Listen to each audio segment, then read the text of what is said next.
Assalamualaikum warahmatullahi wabarakatuh. Waalaikumsalam. Alhamdulillah alladzi anzala al-Qur'an hudan lin-nasi wa bayyinatin minal huda wal furqan. Asyhadu an la ilaha illallah wahdahu la syarika lah wa asyhadu anna Muhammadan abduhu wa rasuluh sallallahu alaihi wasallam la nabiyya ba'dahu.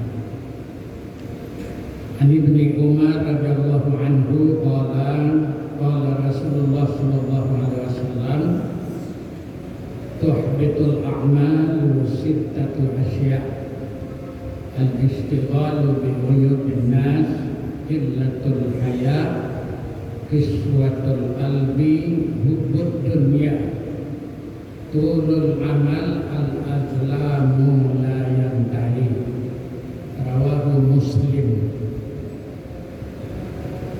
Dari Ibnu Umar radhiyallahu anhu dari Rasulullah sallallahu alaihi wasallam bersabda, ada enam macam yang bisa menghapus amal ibadah seseorang.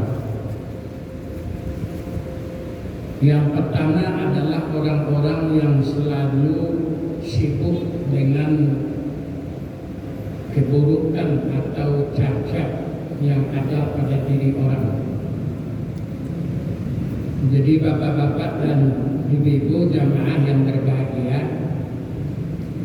orang yang selalu sibuk mengurus keburukan, kesalahan atau cacat yang ada pada diri orang, selalu membicarakannya, bahkan selalu menyampaikannya kepada orang lain, maka dia nanti akan kehilangan amal ibadahnya di hari kiamat. Karena orang-orang yang digunjingkan, orang-orang yang digibahkan itu nanti akan menuntut dia pada hari akhirat.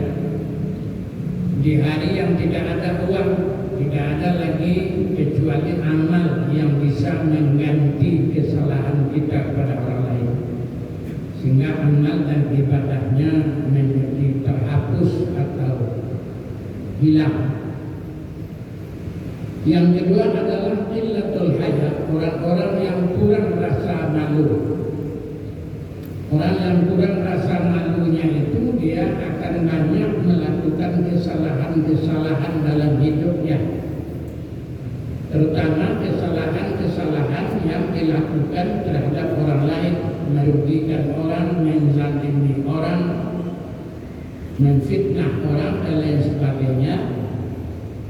Ini juga perbuatan dan amal yang akan menghapus nilai amal dan ibadahnya nanti pada hari akhirat. Kalau tidak diselesaikan dalam kehidupan dunia, inilah yang menjadi penyebab hapusnya amal dan ibadah kata Nabi. Oleh karena itu,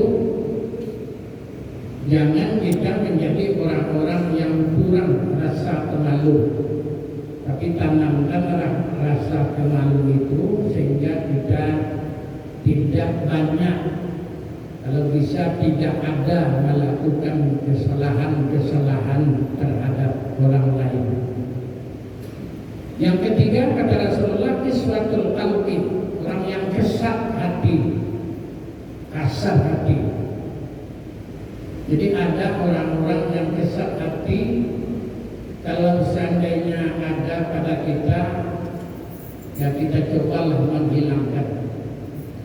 Orang yang kesat hati itu adalah orang-orang yang merasa kasar. Kalau bertemu dengan orang, dia merasa kesat hatinya. Kalau berbicara dengan orang, sedikit saja pembicaraan orang, dia barangkali menyinggung terhadap dirinya, bukan main kasarnya dia membalas perkataan ucapan orang lain. Pokoknya dia itu banyak berbicara yang kasar. Adakah orang yang seperti itu? Ada, masih banyak. Orang-orang yang sedikit-sedikit kesal hati lalu mengucapkan kata-kata yang tidak pantas, yang tidak wajar. Jangankan orang biasa, pejabat-pejabat saja banyak yang seperti itu. Ketika dikoreksi, ketika diingatkan, dia berkata kasar, berkata yang tidak pantas diucapkan, dikatakan oleh seorang pejabat publik, yang mereka itu sebenarnya perkataannya akan menjadi suatu pertimbangan bagi orang, tapi dia mengatakan hal-hal yang kesat, menyakitkan, bukan menyenangkan, bukan mengobat, ya, bukan menawar, tetapi menambah sakit hati orang di tengah-tengah keadaan situasi yang sudah memburuk. Yang keempat, kata Nabi, hukum dunia.